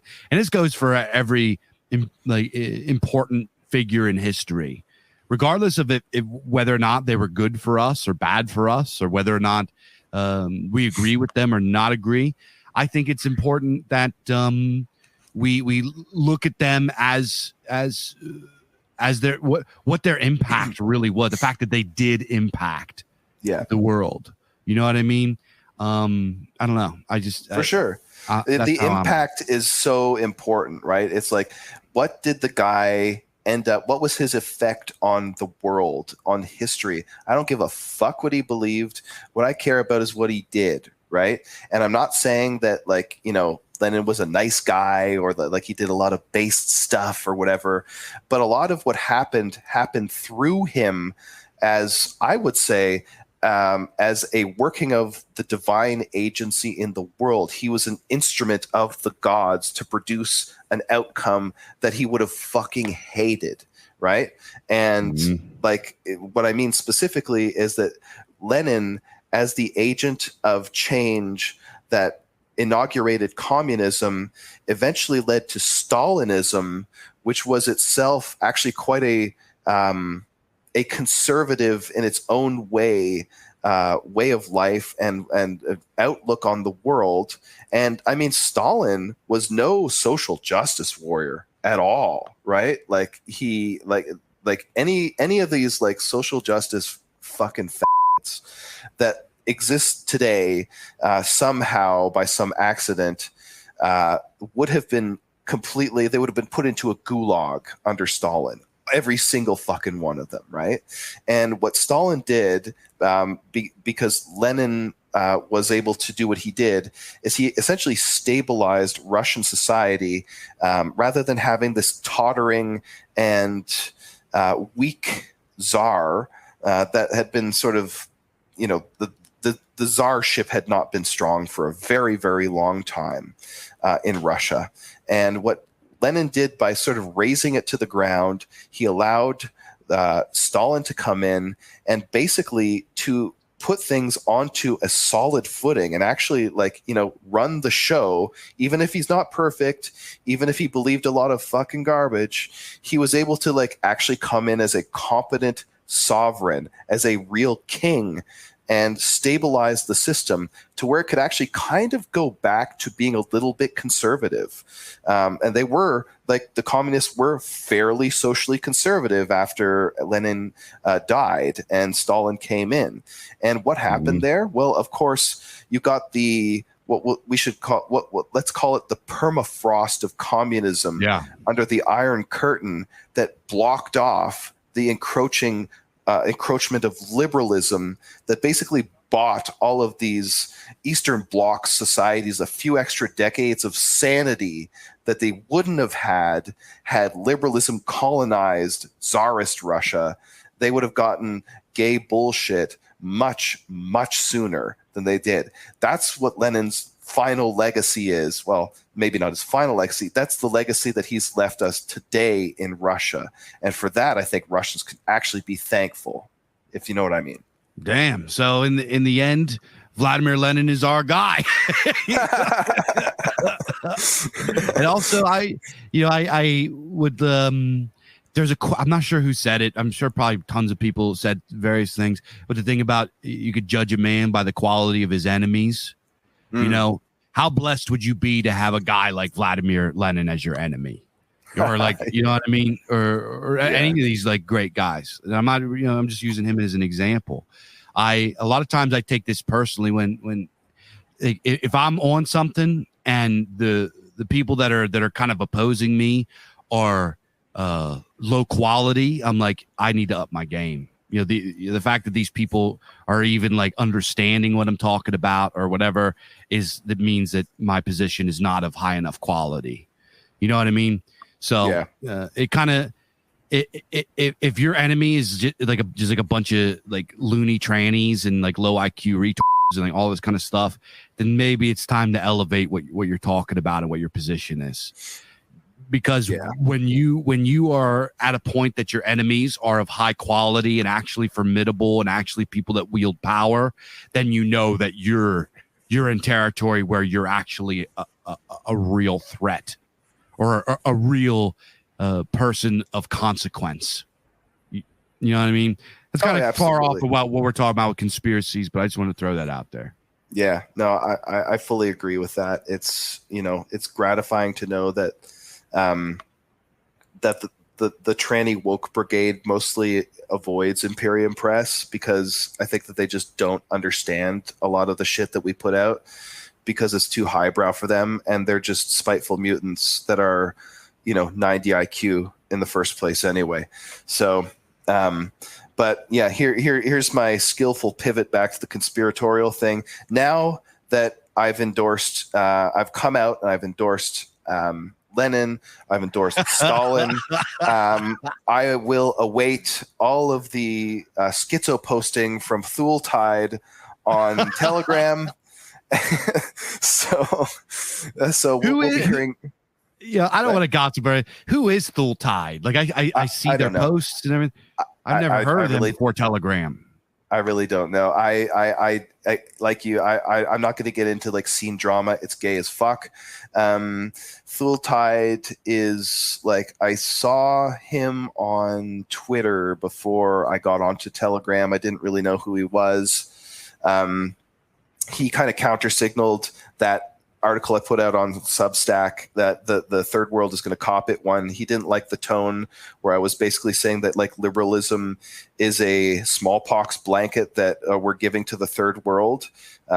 He took issue with that because A, he likes liberalism, and B, he doesn't like anything to do with like, the white guilt or whatever. It was just a joke. I don't know why he took it out of context, but yeah, so that's my only real interaction with Thultide.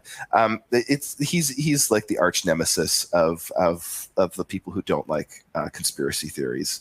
I don't know. I don't have a problem with like 98% of what he puts out or anything like that. He's actually put out some really good stuff. In general, I think the scene is it's too catty and backbitey and bitchy and feminine. It's annoying as fuck. So that's all I'm going to say about that. Yeah. Yeah. It's like, man, come at me with something good. Like, let's not do, people there's times people send me like things of people in their telegrams. They're like talking about me or what, Dave, blah, blah, blah. And they just like call me names or make fun of me or whatever. And I'm like, dude, don't even send me this. Like, this is, I don't even want to hear it. Like, well, you don't like me. Big fucking deal. Come out with something good. If you really don't like me, if you really disagree with me, you really think I'm wrong, come out with something good. Come out with something slaps. Don't come at me with this bitch made ass fucking catty like gossip horse shit, dude. That's fucking gay and low energy. Lip dick fucking low energy fucking shit. Yeah. Wet noodle. Oh, Jesus. Cool. I didn't think we were going to make 2 hours on this episode, but we did. This was a good one. Hell yeah. So you want to wrap it up here? Yeah, let's do it. Excellent. All right, folks, I appreciate all you guys tuning in. Hails and blessings and love to each and every one of you guys that support Imperium Press, support the Culture Dads, and tune in every week. We love you guys. We appreciate you guys. We couldn't do it without you. You help keep the lights on and continue doing this. But if you're not signed up already, go over to imperiumpress.org/podcast and go get signed up to the Gumroad. Lots of great content over there. If you sign up for, there's tons of tiers. You can get signed up and get hardback books, man. There's exclusive hardback books.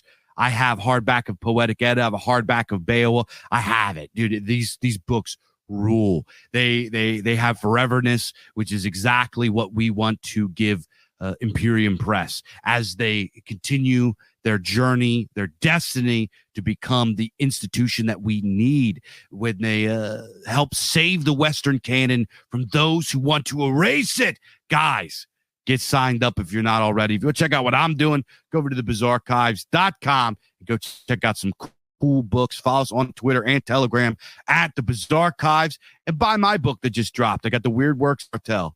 So go, it's my first one. Go give it a read. Check out some weird poetry. Check out some cool fiction and all kinds of stuff like that. So go buy a copy. Really help me out. Really, let me know what you think about it. Leave a review and all that good stuff. So until next time, I'll catch you dads next time. Hails and blessings. I'll see you then.